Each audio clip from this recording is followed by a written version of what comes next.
Great to have you back with us here on the show, and it's time we turn to the papers for you, as we do every other time on Global Morning. It turns out just before that, Queen Agaba has jumped on the show now. Welcome to Global Morning, Queen. Thank you. Good morning. Okay, so our papers are pretty loud this morning with headlines. We have 4 of them, so I'm just going to kick it with Daily Trust newspaper, which has a very big story right on the front page of it. Says terrorists abduct scores of female IDPs in Borno. And that's on the Daily Trust. It has 3 riders. The first one here says they left camp in search of firewood. That's according to a community leader. Only 4 of 117 returned so far. Military Borno government's mom. All right, let's jack it up a little. So the headlines above, just beneath the nameplate. Tribalism, flawed elections, bane of quality leadership. Jonathan.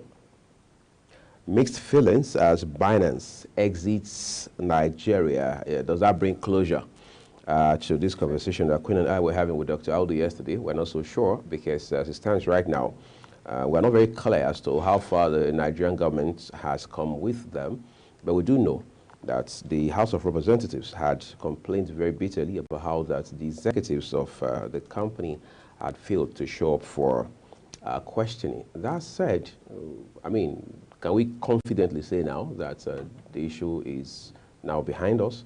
Would that be all the effort we will have to make as a country to strengthen our Naira? Well, we wait to see. Lassa fever kills 13 as missiles Borelli ulcer hits Benue. All right. FG to Israel. Stop war on Gaza. Repents or leave Kano. Isba CG tells immoral persons. Nigeria's economy not in distress. Tinubu, can that be said to be true? Given all of these indices that we are seeing right now, how else do you define a distressed economy? Well, that's the reason you have to read it up on page 5 of today's issue of the Daily Trust, so you can appreciate the president's perspectives from there. Ghana's central bank suspends FX licenses of 2 Nigeria banks. Pick up a copy of the Daily Trust, and then you look up details of the story on page 24. So basically, these are the stories that we have from the Daily Trust this morning. But there's this one that really catches my attention, where former President Jonathan is saying that tribalism and flawed elections are the bane of leadership in Nigeria. You know, a Nigerian election queen is such that when you win, it means the system was free, fair, and credible, right? It means you were very popular. It means the people loved you from day one. It means the people wanted you. It means that you were just going to be the best man for the job, right? But when you don't win, you go to courts, and then God help you don't win in courts. You say, well, our judicial system cannot be trusted. If you win, you say, well, the judiciary is the last hope of the common man. But the former president here has 2 issues he has raised: tribalism and flawed elections. While we know realistically we cannot continue to depend on INEC 100%, what that means is that INEC can't do it all by itself. So it needs to get all the critical stakeholders to rally around it, just to ensure that our electoral process continues to improve. And then there's the second issue of tribalism. As of today, people don't think like I'm in Nigeria. You know, only one lady, I said that here once on the show, impressed me in what year was that again? 2018, yes, in Lagos. All right, this was actually an agency of the federal government. So I realized that she's attending to people in such a way that is not very common in the public service, public system in this country. You know, she was so nice, she was so kind. She was behaving more like a private sector-oriented person in a government agency, as we call it. So at some point, I was forced to ask her, sorry, ma'am, where are you from? She gives me this big smile, follows with a grin, and then she says, well, I'm a Nigerian. All right, so I never got the chance to figure out where she was from. The best I could do was scratch my head and maybe just hazard a guess and stuff like that. But again, you can tell that it comes from the inside. So most of us don't think like that. And you probably don't want to blame everybody, because when it's all said and done, The leaders have not even shown example in that direction. So we still have presidents who will come and tilt in favor of their ethnicity. We still have governors who tilt in favor of their maybe senatorial districts, all right? So when you have that sort of reality, when you have that sort of system, chances are that people will think in terms of, I'm an Yoruba man, I'm a Hausa man, I'm a Yoruba man, I'm from the East, and things like that. So the question you're asking yourself is, in the final analysis, who is a Nigerian? Well, some people are saying, well, let's knock off that part that talks about state of origin, all right, from farms, from affidavits, and stuff like that. Just be a Nigerian.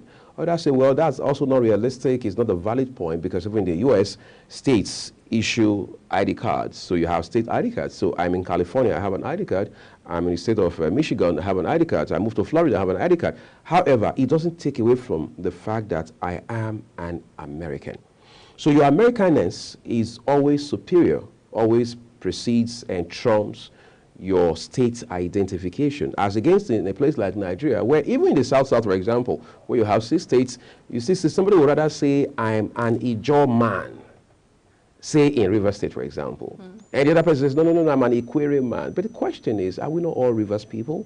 Are we not all Edo people? Are we not all Delta people, Akwa Ibom, and so on and so forth? And you have that playing out across regions in this country. But I think for the most part, what we have done at best is pay lip service to it, don't you think? I think so.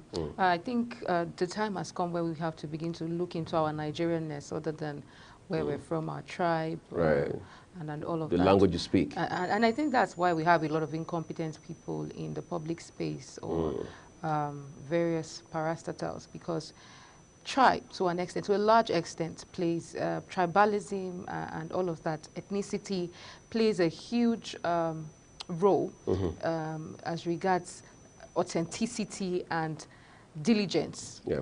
Put it that way, because you have a situation where you have someone that is competent, and then you have someone who just maybe just has the certificates, you know.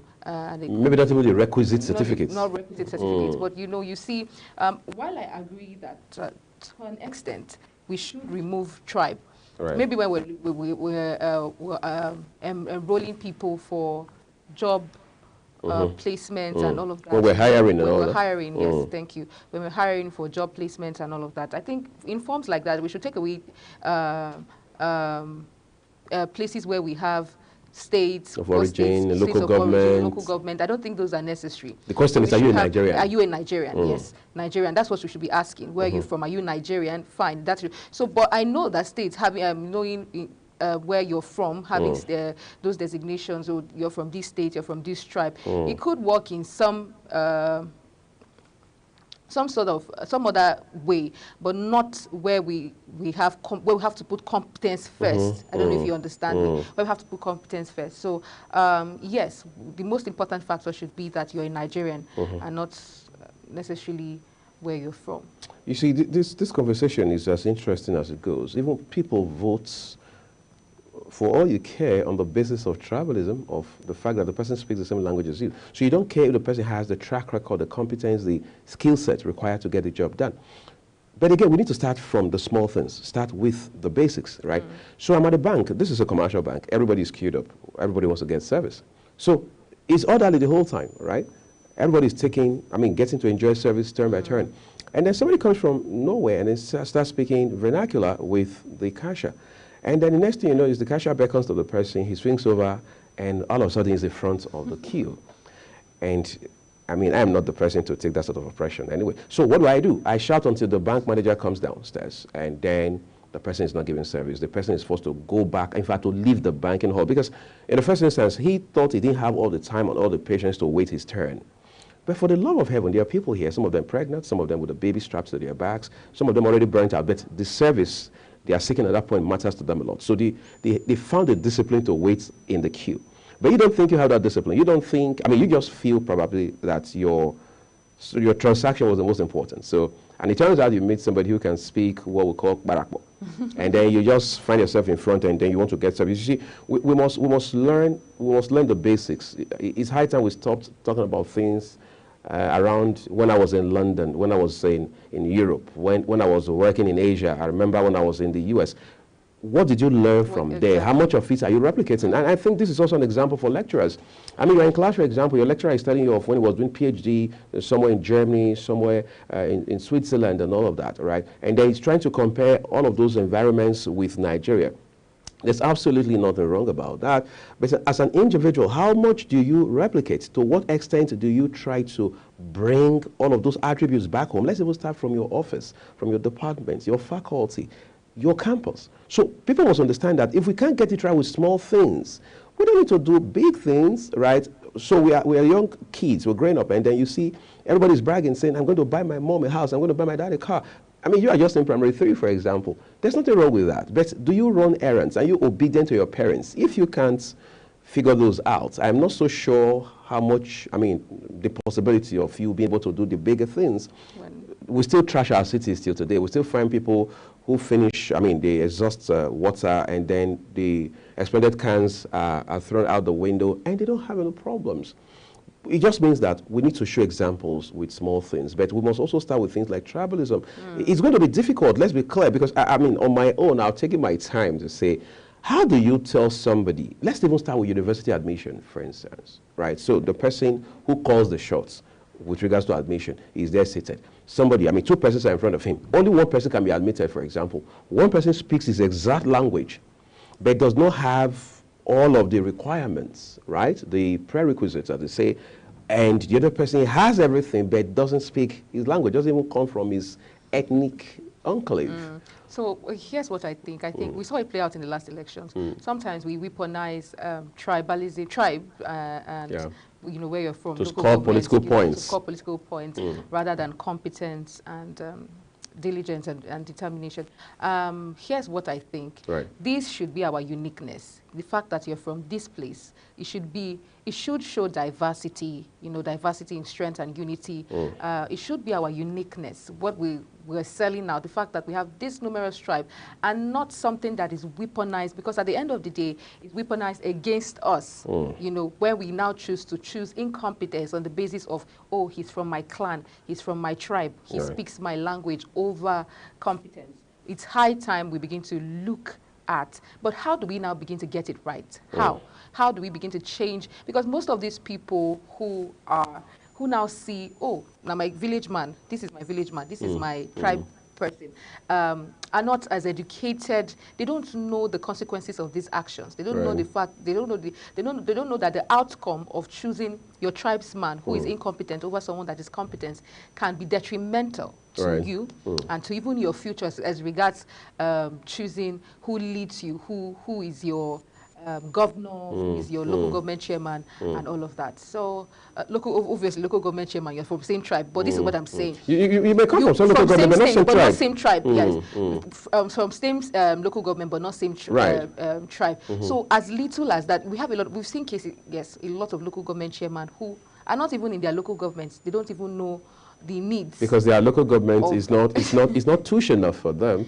Exactly. So this is what happens when you just choose somebody who is from my local government, but my tribe as well, and is not competent over someone who is competent. So it's high time. Now, but my question is, how do we now begin to educate people to look beyond tribe and look at the person, look at the character, look at competence? You know, there's this guy on Twitter who would always end his tweets, I mean, on X now, so we know it, by saying we all know what we are doing, and I'll tell you why. Again, we go back to the small things, to the everyday things, right? So somebody asked a question one Sunday morning, and he said, if your daughter needed to, you know, go under the knife, as they say, I mean, be operated upon by, let's say, a surgeon, apparently, right? So now you have a surgeon who has done, I mean, out of every 10 surgeries he performs, 9 are 100% successful, and he doesn't speak your language, he's not of your religion. The other person performs 10, only 3 succeed, but he speaks your language. In fact, your grandfather and his grandfather have their houses next to each other. Who would you rather operate on your daughter? Obviously the one that... So there's silence. Yes. Nobody wants to answer now, because the answer is as glaring as everything else. When we board planes, we don't ask what tribe is the pilot, all right? We don't ask, is he a Christian, is he a Muslim, is he a traditionalist, is he an atheist? We don't care about those. when we go to universities, we don't ask of what tribe is the VC or the dean or the HOD or the senior lecturers and stuff like that. So it means we all know what we are doing. That's the fact. It means we use all these elements when they are in our favor. When they don't favor us, then we start, there will be a lot of, in the voice of Ruga, there will be a lot of hula baloo, right, about how that, they weaponized tribe and tribalism against them. But you see, that's the irony. We don't know that in the long run, this has to affect our life. We are hurting ourselves. We are hurting ourselves. So because it's not literal, you are in the it's not immediate. Or it's not immediate, or it's not, you don't see it as life and death at the moment, like the case of the surgery and the surgeon. We don't see it that way. That's why we think that, we can just, put in my tribesman, I can just follow my tribesman over competence. And in the long run, right, it is detrimental. It affects your life in general. Let me put it this way. You are in a country where you choose tribe over a leader that is competent. And then you now begin to see inflation, you begin to see hardship. You can't afford 3 square meals as you would before. The things that you used to do, you can't do them no more. You have had to make difficult decisions, cutting down on expenses, and still yet you can barely survive. This is what happens. So you practically live from hand to mouth. Practically live from hand to mouth. But at that point where you are deciding to choose your tribesman over who is competent, you don't see it. Maybe because, he's my tribesman, and then, my tribesman is sharing so and so, he's giving out this and this to those who are members of his tribe for this purpose. So that immediate gratification that you have gotten is only immediate. Right. In the long run, you suffer for it. And so this is what happens. I think we should begin to look beyond tribes and look into the character and the person and the competence that this person carries. Incidentally, our next paper is Punch, and Queen has that for us with all of the headlines. All right. And on the Punch, the big story on the Punch is FG. It has food smuggling. Federal government intercepts 141 grain trucks. Drivers threaten strike over attacks. And then the rider there is Customs sees 120 smuggled grain trucks. EFCC intercepts 21. Tinubu orders sale of forfeited food. The second rider there says truck owners threaten to stop transporting food over attacks. Say no insurance for looted food stores. This is sad.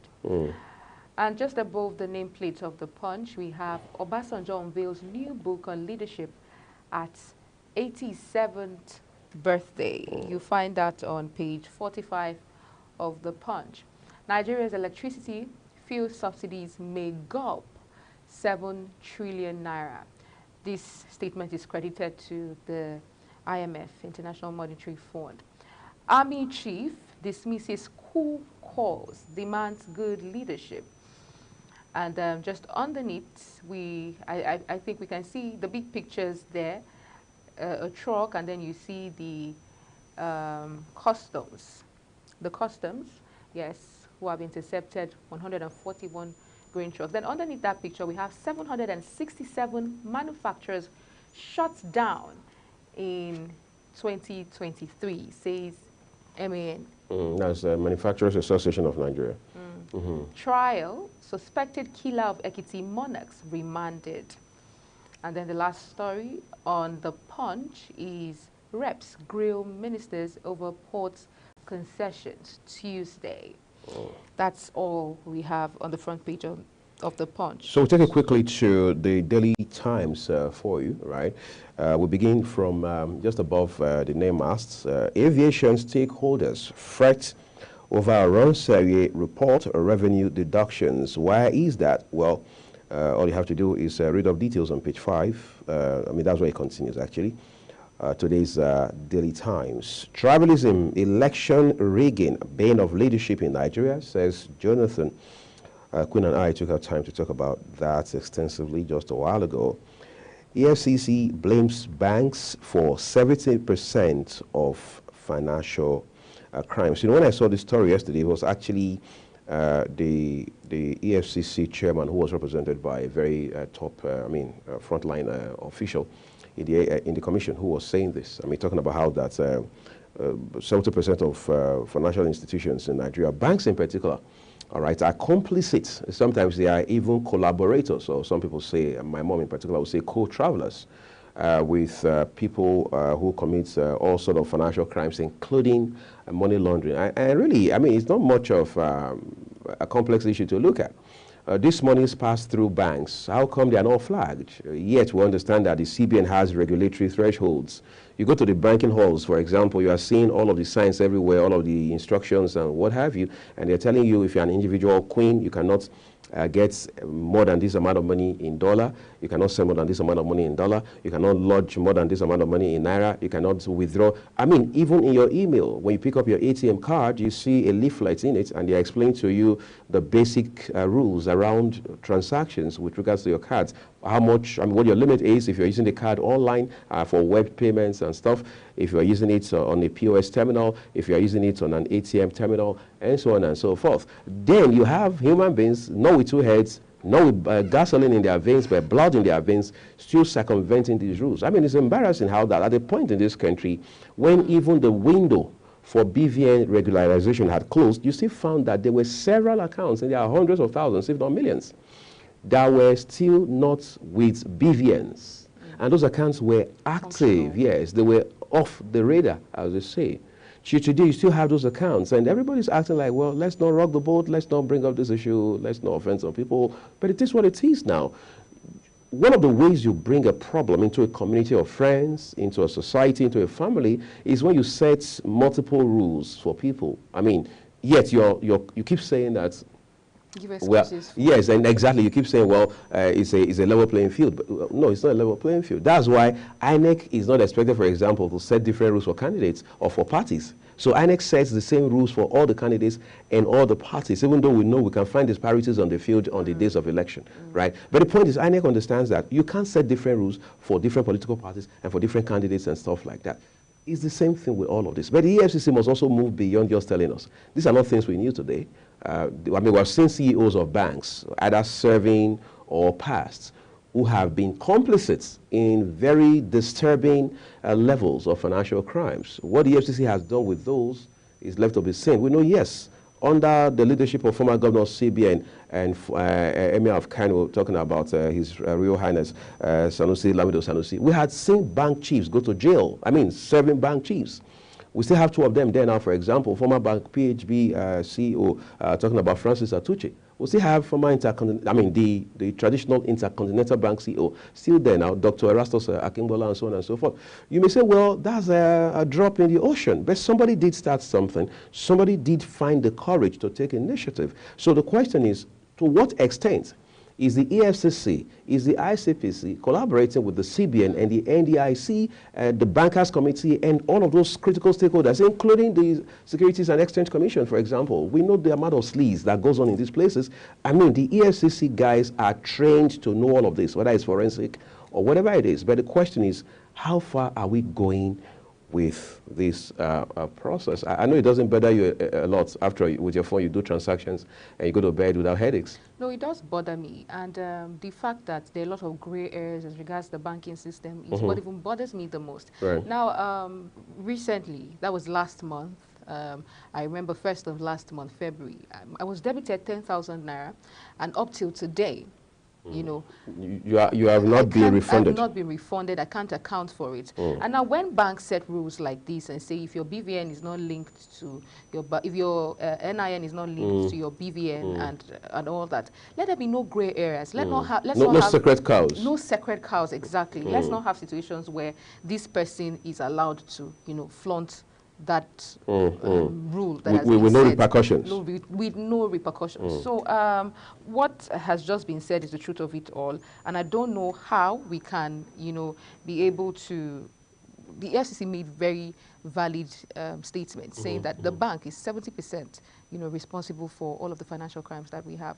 We pray and we hope that this will be looked into thoroughly, because we keep hearing of, you know, banks being sanctioned and all that as regards, you know, some of the financial misconduct that happens. But to what extent how far does it go? Because we see it play out again and again and again.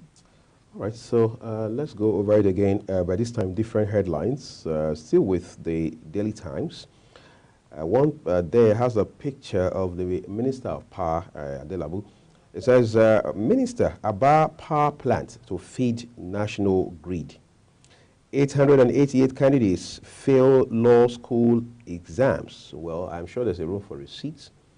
Feed crisis, FG justifies grains donation from Ukraine. Somebody raised a question about this yesterday, just about dinner time, was saying, isn't this disturbing that a country that is at war, a country that has been at war since February of 2022, all right, for 2 years and counting, is now the same country that is donating grains to us. We don't want to be nasty about this. We don't want to we don't want to, as it were, make it look, make light of the conversation, but it calls for some sort of reflection, right? It calls for assessment and reassessment that a country that is at war, a country that has been, that has gone cap in hand, asking support from the U.S. and its Western allies, is now donating, not selling, they are donating, which means there's still a lot of farming activity, there's still a lot of agricultural engagement going on in Ukraine. It makes me want to shut down this show right now, go reflect for a minute. I'm sure that's what you must have been doing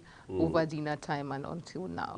It's really very disturbing because it just tells you how maybe well prepared this country is in terms of food security, despite the war and everything that you know is happening. So there's still a lot from their reserves that they can even donate enough to feed them. So when you reflect, you now think, are we even more than a war? Because the insecurity, that's to tell you how the magnitude of the insecurity that we're facing currently. Farmers can no longer farm. Farmers can no longer go to their farms. Take, for instance, Benue State, food basket of the nation. Our land is fertile. We still have a basket there now.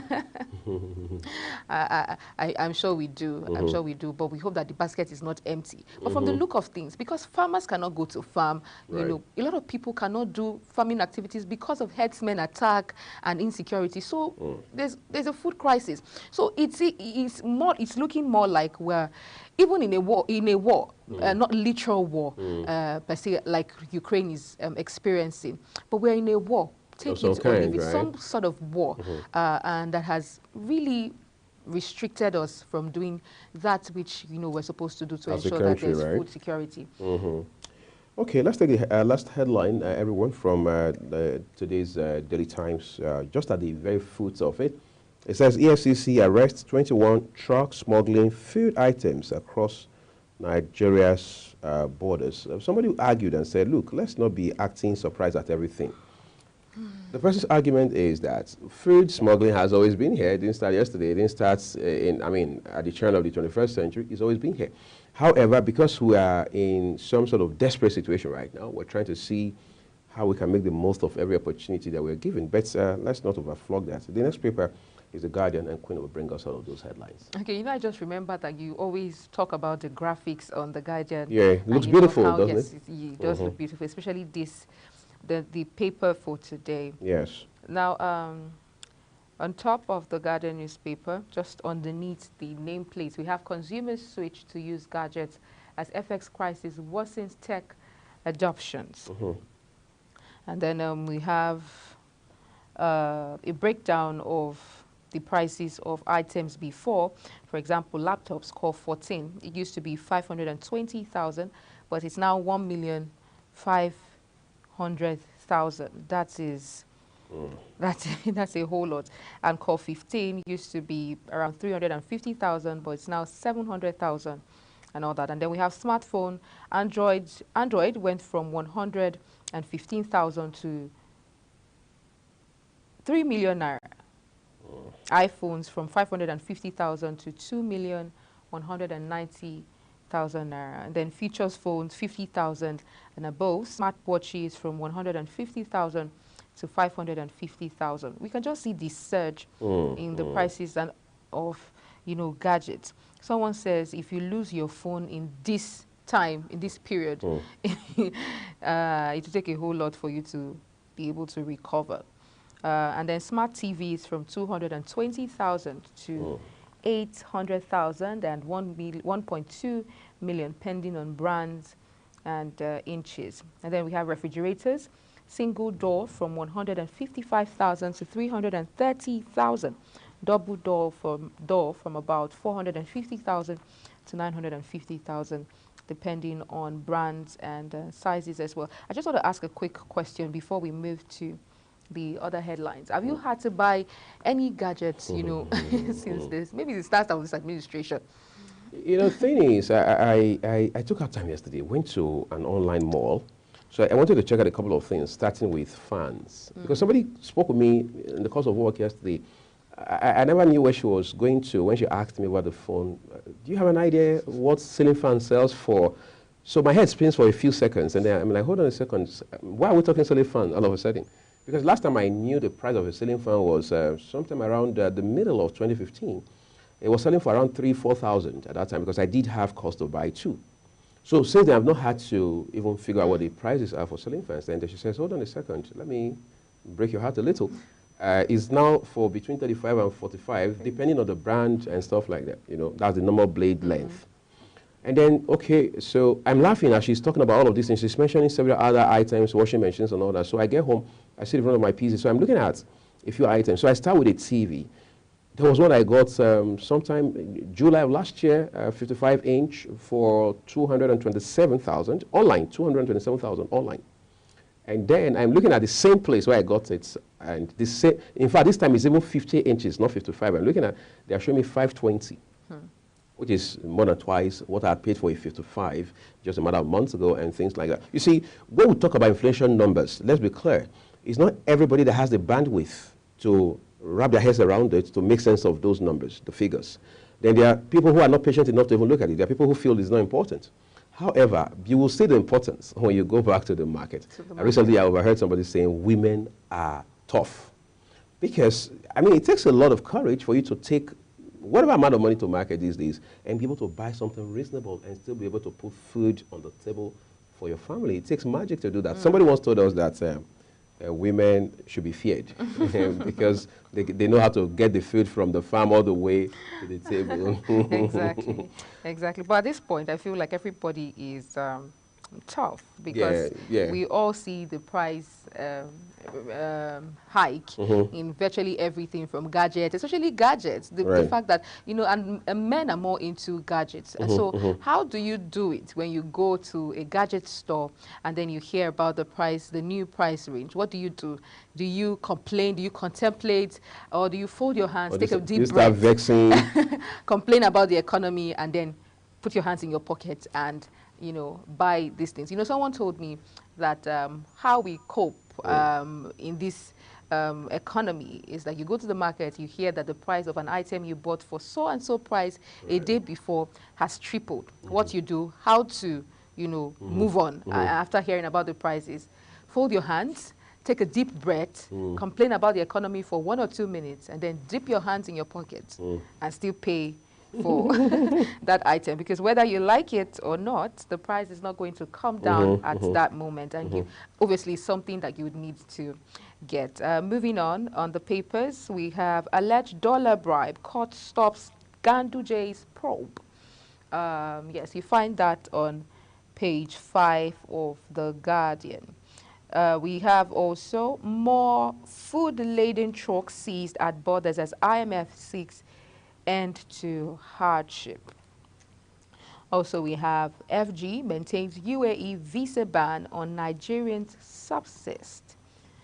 And we have insider collaboration responsible for over 70% of bank frauds, says EFCC.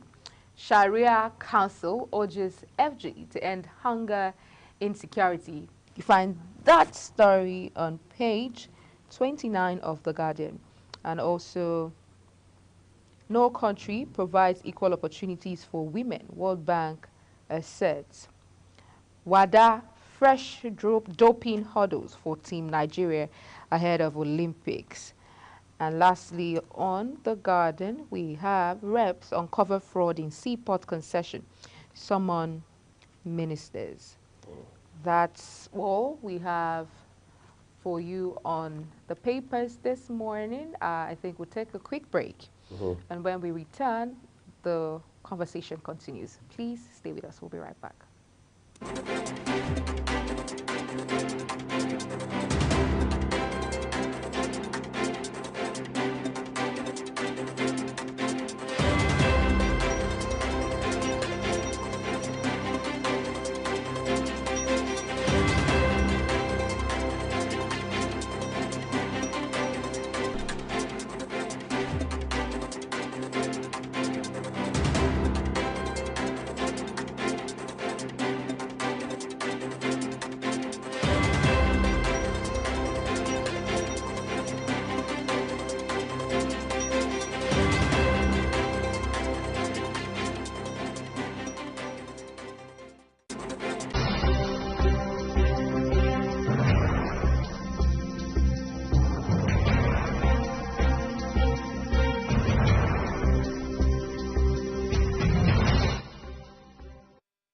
Our guest will join us very shortly, but in the meantime, just to go back to something that you popped up on the front page of The Guardian a while ago, saying that Sharia Council has urged the federal government to end hunger, right?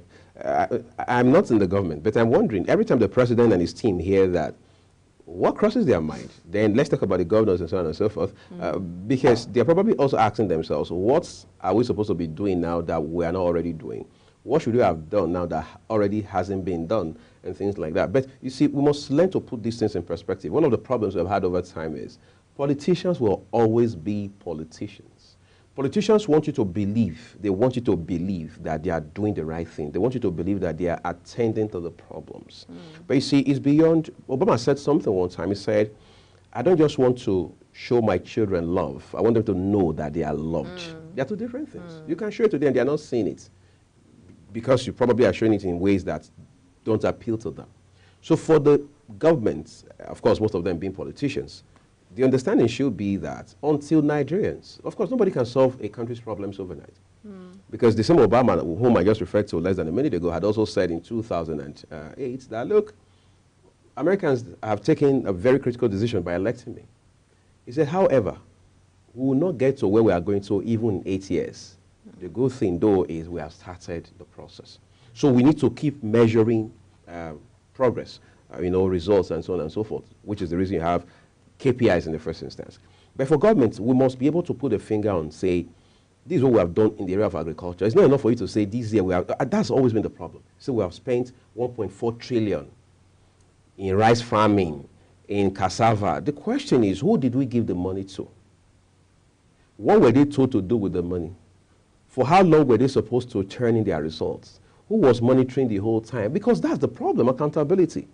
Somebody must be held accountable when you give them money. That's the fact. And that's why we always hold INEC accountable when it comes to our electoral process. We don't go to hold the police responsible. We don't go to hold the military responsible. It is INEC we hold responsible before we start talking about civic issues and so on and so forth. Because INEC is the body that the Constitution has empowered to conduct elections for Nigeria and Nigerians. So government must also understand that when it comes to issues of agriculture and hardship and hunger, we must be able to see results to say this is what the federal government has done, this is what the state governments are doing, and this is what the federal government and the state governments in collaboration are also doing. You are not dealing with hunger, so you don't understand how this feels, Queen. That's the fact. We are all dealing with hunger now. So every Nigerian at this point in time. Like I said, if you go on the street, you conduct vox pop, you hear people tell you that they can barely feed on 3 square meals as they used to before. So hunger is affecting everybody. I can imagine. We have entertainment from Chung Annabel Joseph coming your way shortly, but we can't take our eye away from the fact that Nigeria is not in the best place right now. And the earlier we find ways to provide solutions to those issues, the better for us. And this Oronsaye report's implementation seems to be compounding the conversation right now, because you're wondering, for people who are dealing with basic issues around hunger, how do you tell them you want to implement this sort of report that is very complex in nature as expected? But let me not drag into that just yet, right? We're taking a quick break, everyone. When we return, we'll keep talking here on the show. Do stay with us.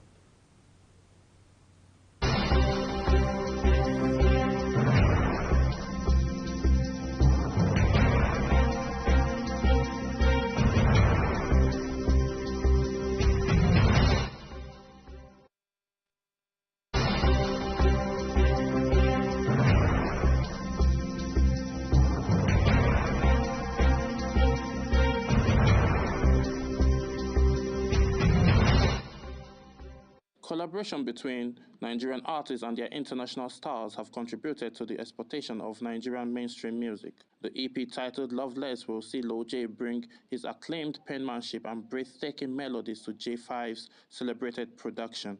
Lil J has been at the forefront of the industry since breaking into the mainstream in 2021 with his LV collaborative EP with the seminal producer SARS, which had a smash hit record, Mona Lisa. In 2023, Lil J released the acclaimed gangster romantic EP that delivered the hit tracks Motto, Leader, and Available. He also featured on Chris Brown's Sensational alongside Davido, which earned both artists their first Billboard Hot 100 entry. J5 has a rich history of collaborating with Afrobeat stars. In 2022, he collaborated with Benson and Dave for Popular. He also collaborated with Black Bones for Back in Uni of the rapper's album Emeka Must Shine. Bella Shmurda is set to release a new album on September the 12th, 2024, which will mark the first anniversary of the passing of sensational street pop star Mohbad. Bella Shmurda added that Mohbad will be featured on the album. The artist, who is currently on tour, also announced that he will release a new single titled Loner on March the 15th, 2024. Following Mohbad's passing in 2023, Bella Shmurda paid tribute to him with the single My Brother. The EP titled Road to September 12th comes off back of his 2023 EP DND, which had the single Ara and NSV featuring Tiwa Savage. After Mohbad's death, Nigerian artists recorded over 60 tribute songs in his honor. Bella Shmurda's tribute album to Mohbad is another notable addition that honors the legacy and impact in Nigerian music. The Canadian superstar becomes the most streamed artist across all credits. Drake is one of the best-selling artists of all time, whose career continues to push commercial boundaries of rappers and pop stars in the 21st century. In another landmark feat, the Grammy-winning Canadian hitmaker becomes the first artist to reach 95 billion streams across all credits on Spotify. This news was revealed in a post by music chart platform Chart Data after Drake achieved the unprecedented feat of gaining over 95 billion Spotify streams on all songs he has appeared on. Drake has been one of the most streamed artists globally, with his album consistently charting at the top of the Billboard 200. In 2023, he tied Michael Jackson's record for the most #1 song by a solo male artist after hit single First Person Shooter featured J. Cole reached the summit of the chart. In 2015, 2016, and 2018, Drake was the most streamed artist on Spotify globally as he rubbed shoulders with other global streaming giants such as LD, Bad Bunny, and Taylor Swift. In 2022, Drake was the third most streamed artist on Spotify and the fourth most streamed artist in 2023. And that's that on entertainment news.